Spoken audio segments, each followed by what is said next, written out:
साकेत बारिश आपका स्वागत करते हैं सर। Thank you. अब मैं रिक्वेस्ट करूँगा, थैंक यू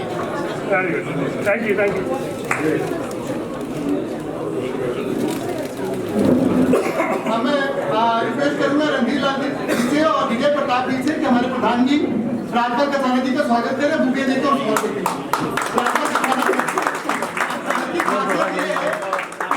सभी का ध्यान रखते हैं। मैंने सर को पटियाला हाउस से प्रैक्टिस में देखा है सर, इसके पहले एयरपोर्ट में भी सर ने अपनी सेवाएं दी थी, उसके बाद हमारे साथ हैं सर, हमेशा मुस्कुराते हुए सर के अंदर कोई नहीं सर, हमारे बीच हम सबों की सेवा के लिए हमेशा तैयार रहते हैं। सर का बहुत धन्यवाद। अब मैं और इसे रणधीर शर्मा जी अब मैं कपिल तंवर जी, विजय प्रताप जी, राहुल बैचला जी, सुनील चौहान जी से रिक्वेस्ट करूंगा कि रणधीर लाल जी और विक्रम बसोया जी का बुके देखे और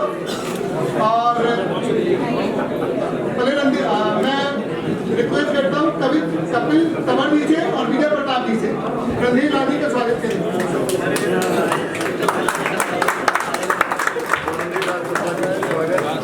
तमाम द्वारा डायनेमिक पर्सनालिटी साकेत बारिश जो जीते, हालांकि इनका जज्बा पूरी दिल्ली में Randhir Lal Sharma ji.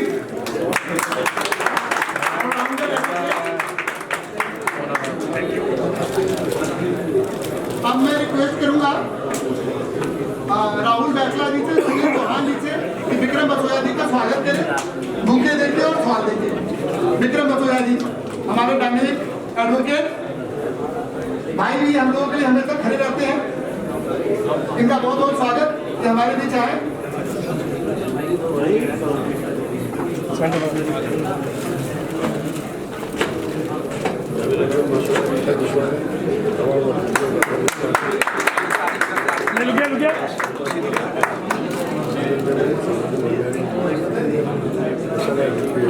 Thank you.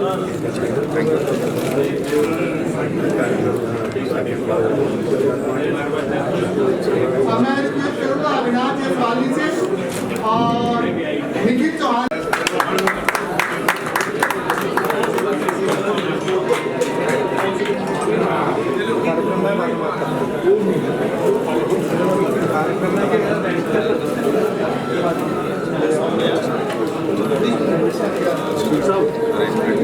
Sir का बहुत बहुत धन्यवाद। बादशाह साहब का, जगत सिंह बादशाह साहब। यस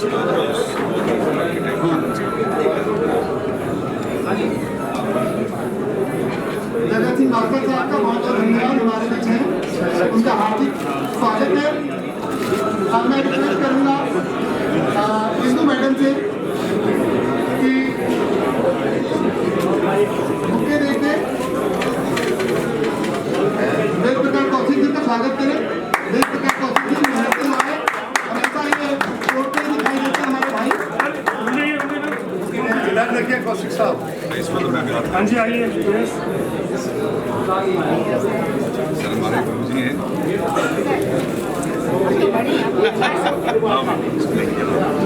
देखिए अब मैं विजय प्रताप, मैं राहुल बैचला, हिमांशु बैचला भाई रमन शर्मा जी को करकट डम्मा कोर्ट से आए, उनका स्वागत करें, मुख्य और सवाल देके Raman Sharma ji.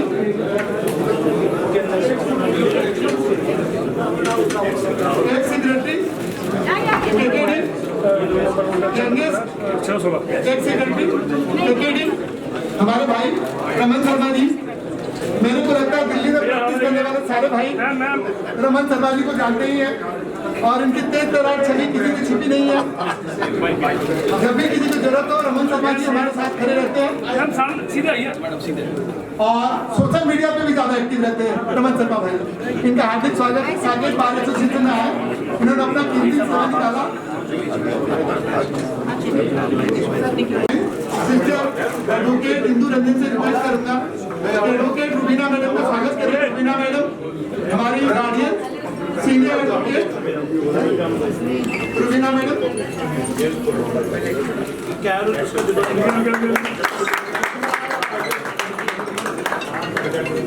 Yes, yes, yes. Thank you.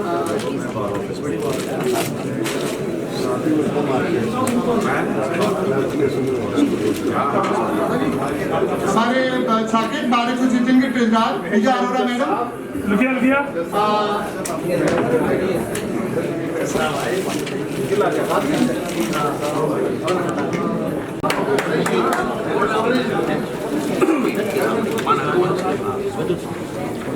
पूजा अरोड़ा जी, आपका स्वागत है। ये सामने जाओ। Treasurer Saket bar association. Puneet Vashishtha भी रिक्वेस्ट कर रहे हैं कि आए, और नित्य राणा जी से भी रिक्वेस्ट है कि आए। और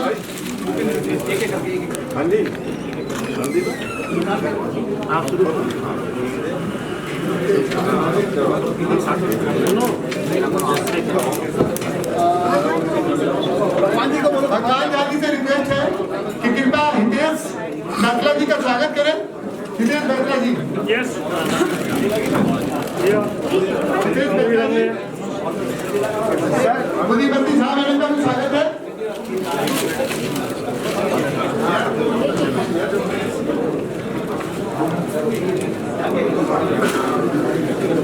गरिमा सिंह जी का उमेश प्रसाद जी से रिक्वेस्ट है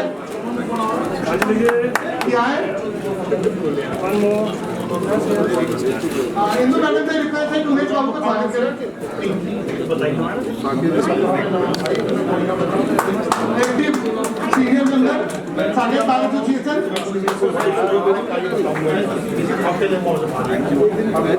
पुनीत बख्शी जी से रिक्वेस्ट है कि कितना है। पुनीत बख्शी जी,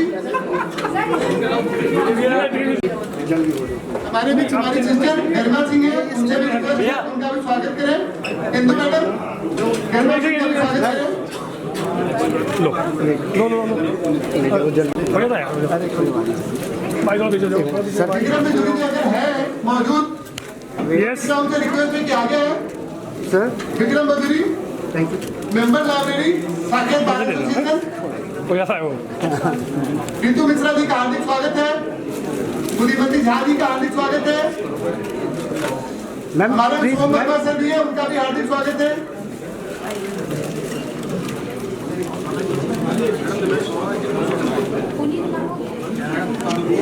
अब मैं सरदीप बाबा जी से निवेदन है, बाबा साहब बड़े भाई एडवोकेट घूम जाइए। संदीप सिंह बाबा, उनसे रिक्वेस्ट है कि मंच पे आए। और विजय प्रताप जी और हिमांशु जी से रिक्वेस्ट है कि कृपया उनके भूखे देखें।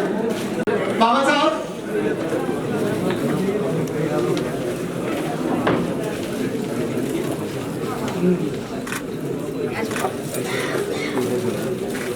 सर प्लीज साथ में। Yes wait Thank you. Thanks for coming here Baba Sahab, thank you very much.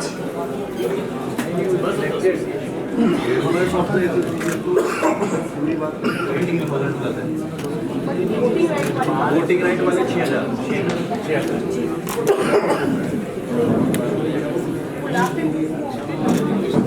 ऋषि पाल लोहिया जी से रिक्वेस्ट है कि कृपया आए। आपके छोटे भाई आपका स्वागत करना चाहते हैं। ऋषि पाल जी कृपया आए, आपका भाइयों से बहुत प्यार है।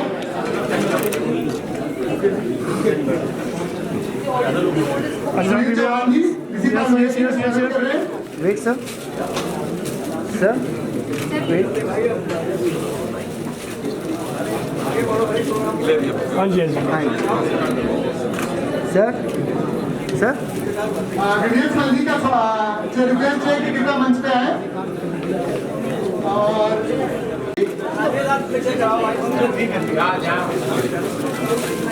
अब हम लोग जल्दी समाप्त करने वाले हैं। यस सर धर्मेंद्र बिधुरी जी, क्योंकि सर इसके पीछे रीजन क्या है, इन सारे ऑर्गेनाइजिंग कमेटी वालों ने बहुत मेहनत करी है और मेहनत करके सारा प्रोग्राम ऑर्गेनाइज किया है। तो हम लोगों की उनको अप्रिशिएट करने की भी हमारी ड्यूटी बनती है। सर धर्मेंद्र बिधुरी जी, इस सारी व्यवस्था साकेत बार एसोसिएशन की तरफ से की गई है आप सबों के लिए। और आज का जो टॉपिक है सेमिनार जो ऑर्गेनाइज कर रहे हैं वो PMLA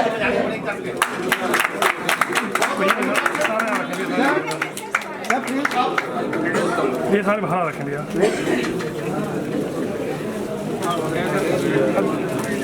राजपाल कसाना जी जो हमारे प्रधान हैं उनका हार्दिक स्वागत करते हैं और उनसे रिक्वेस्ट करते हैं कि सर आए और वो सब अपनी छोटी और अपनी कहीं सर के बारे में सर ने पहले एयरफोर्स में भी अपनी सेवा दी और ये पटियाला हाउस जो वाइस प्रेसिडेंट थे सर, उसके बाद साकेत बार एसोसिएशन में भी 2-3 बार प्रधान रहे, बार काउंसिल के मेंबर रहे और सर के साथ खासियत ये है कि सर में कभी प्राउड नहीं आया और मैंने सर को जब भी आप कॉल करो सर आपके लिए हमेशा तैयार रहते हैं। तो सर का हम लोग बहुत बहुत धन्यवाद करते हैं और सर से रिक्वेस्ट करते हैं कि हमें मार्गदर्शन दें और हमें हमारे लिए 2 शब्द कहें। Sir thank you.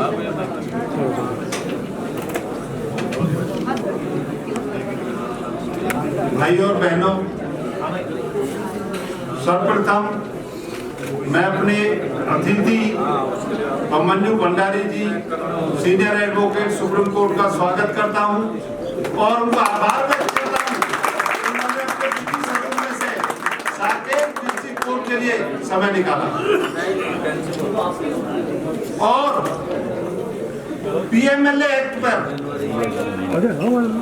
हमें कोई नॉलेज नहीं है क्योंकि हमने कभी किए नहीं, पर डिस्ट्रिक्ट कोर्ट वालों को आपके द्वारा जो ज्ञान मिलेगा सर, हम आपके बहुत आभारी हैं और भाई और बहनों आप सबका भी आभारी हूं कि आपने सभागार में उपस्थित होकर इस उत्सव की शोभा बढ़ाई है। ये स्पेशल एक्ट है, हर एक को इसकी नॉलेज नहीं होती है और ये सेमिनार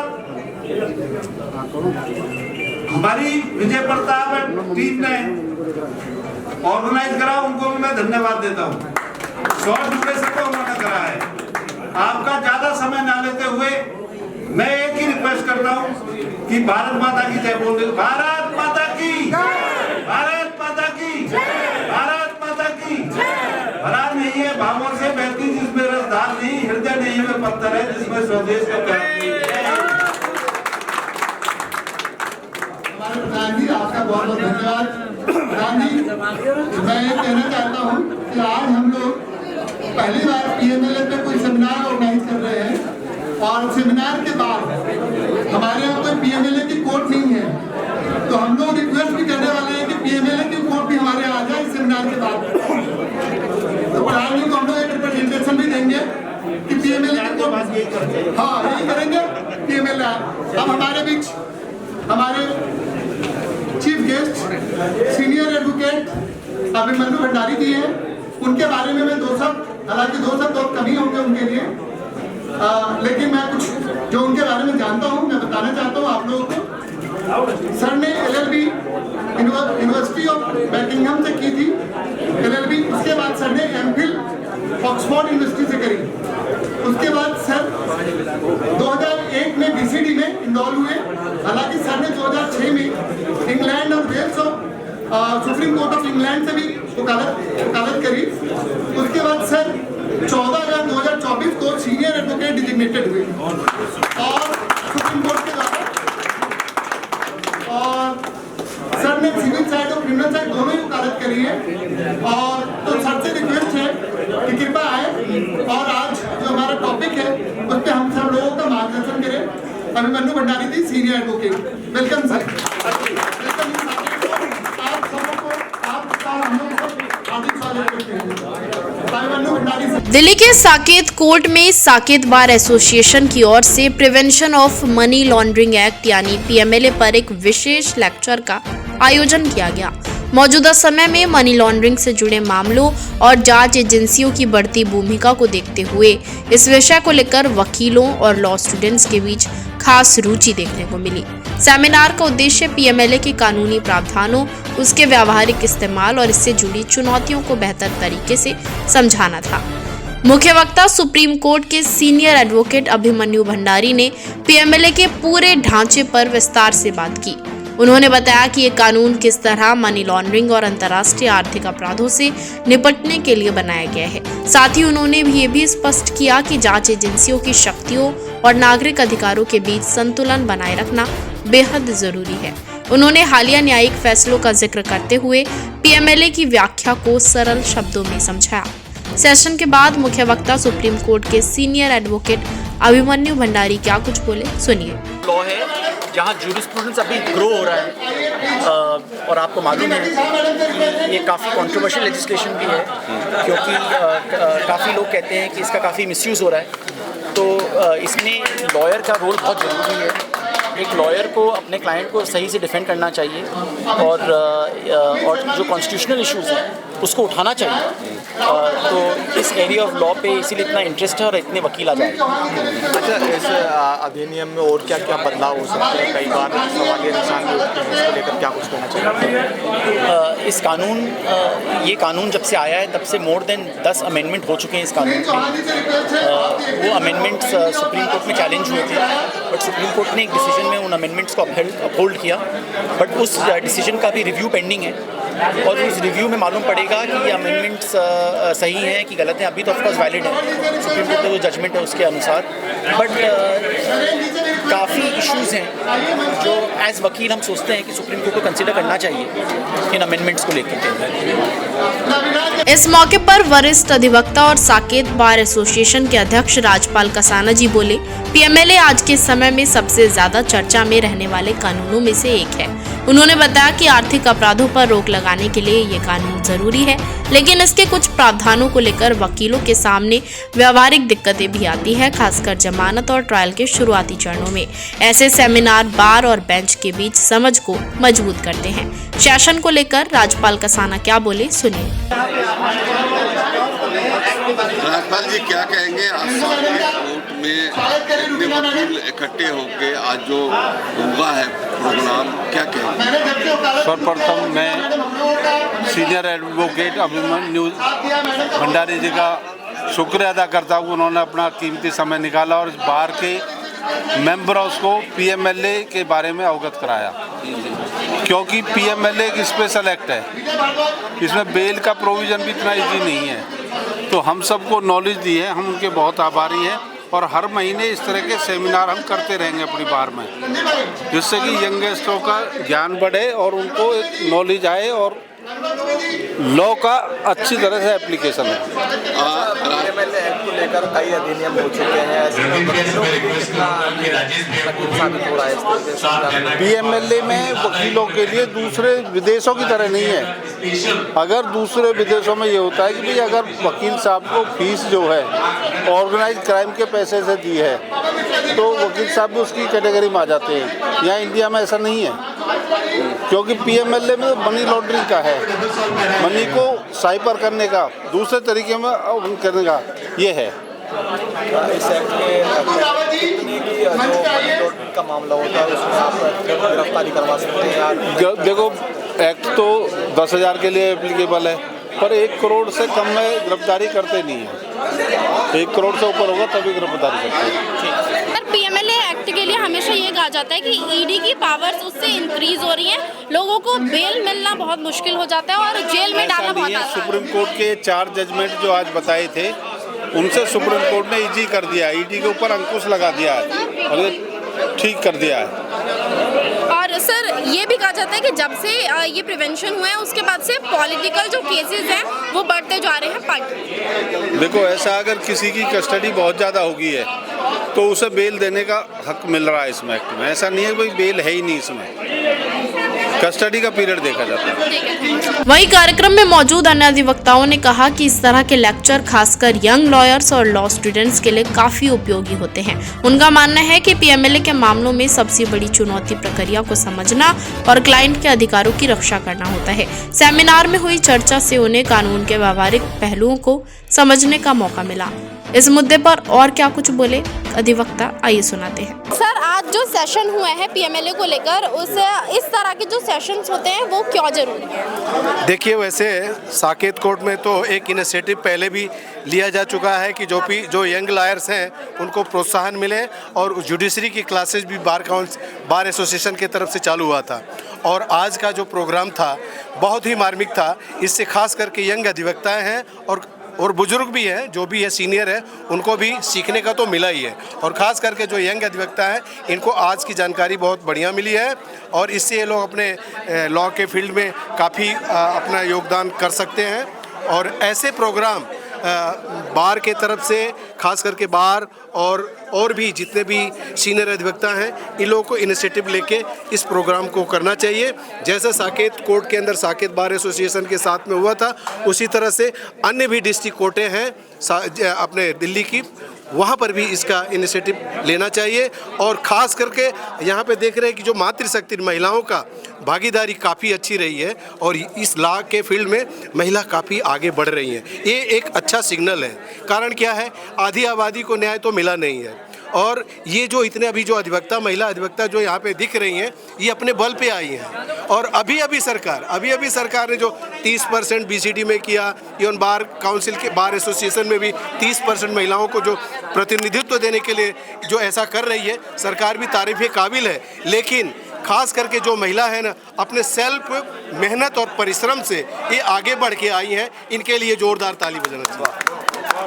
क्योंकि आप एक यंग अधिवक्ता हैं, क्या कुछ आपको इस सेशन से समझ आया? देखिए, क्या है ना, सबसे पहले मैं आपको बताना चाहूँगा कि सेशन से ये होता है कि क्या कल्चर होना चाहिए लॉ का। चाहे आप आर्गुमेंट के टाइम जा रहे हों या फिर आप क्रॉस कर रहे हो, अचीव कर रहे हो, जब इस प्रकार के सेशंस होते हैं, सीनियर एडवोकेट्स आते हैं, वो अपने एक्सपीरियंसेस को शेयर करते हैं, तो वो हम जैसे न्यू कमर्स के लिए हो जाता है कि अच्छा ये इंपॉर्टेंट पॉइंट है, यहाँ पे हम जज को भी हम बोल सकते हैं कि that this is not up to the merit. अगर हम इनसे नहीं सीखें तो हम वहाँ पे थोड़ा सा हेजिटेशन रखेंगे कि अगर हम ये पॉइंट रखें तो कहीं कंटेम्प्ट तो नहीं हो जाएगा।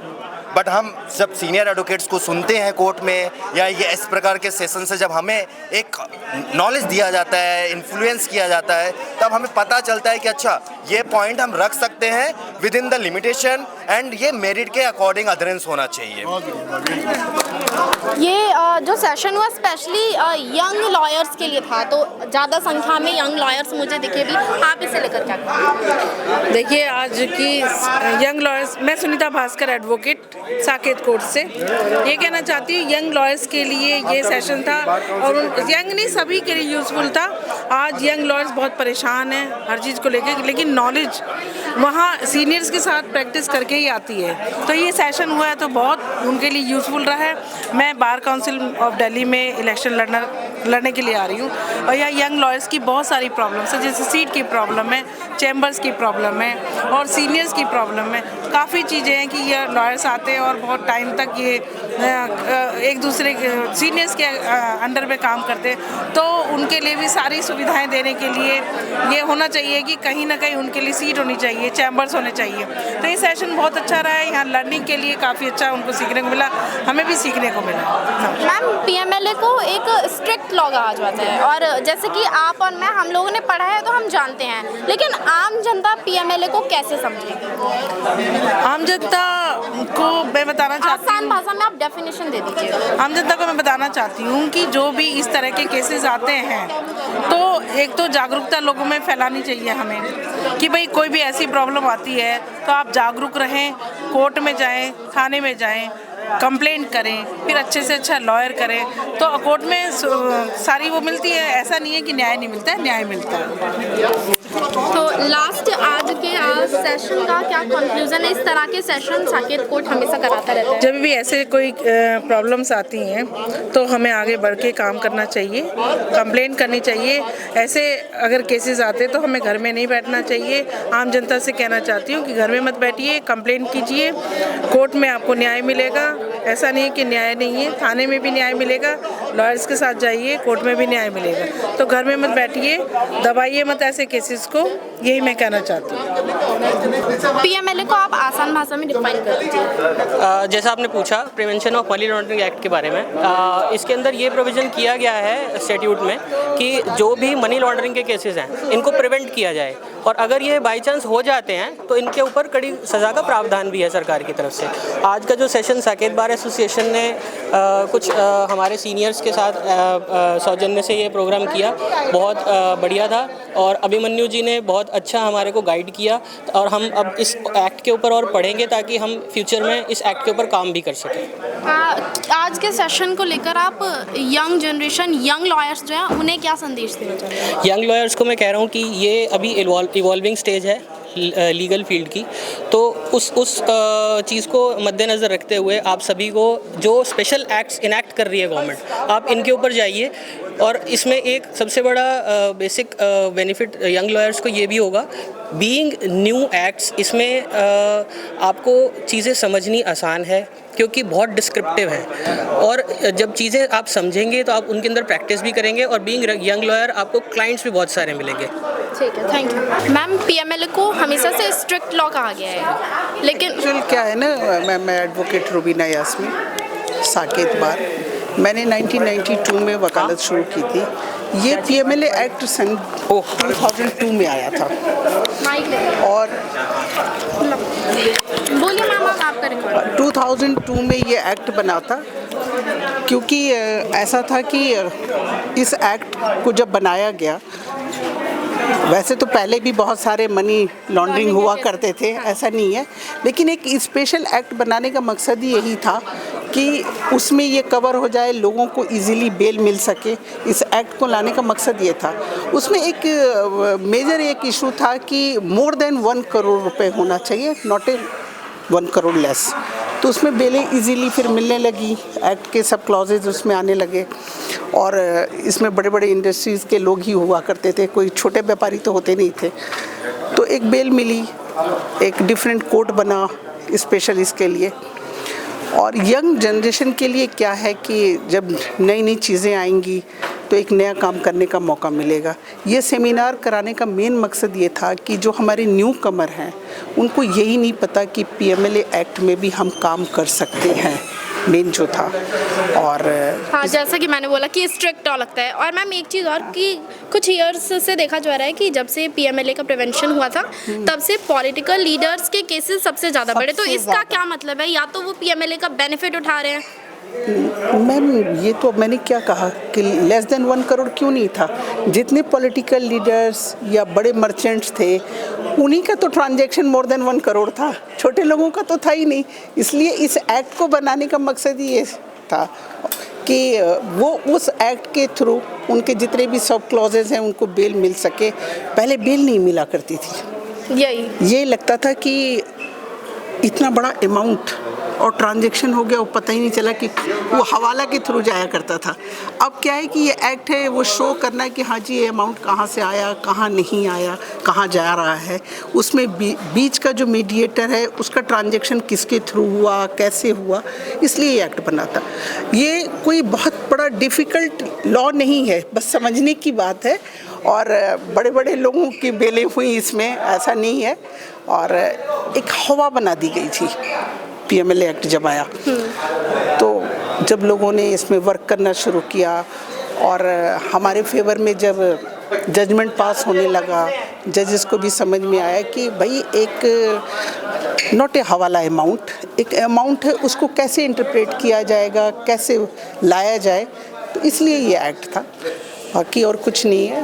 और ऐसे सेमिनार्स हमारे बार में अक्सर होते रहते हैं, लेकिन ये फर्स्ट टाइम साकेत बार के अंदर पीएमएलए लॉ पे वर्क किया गया।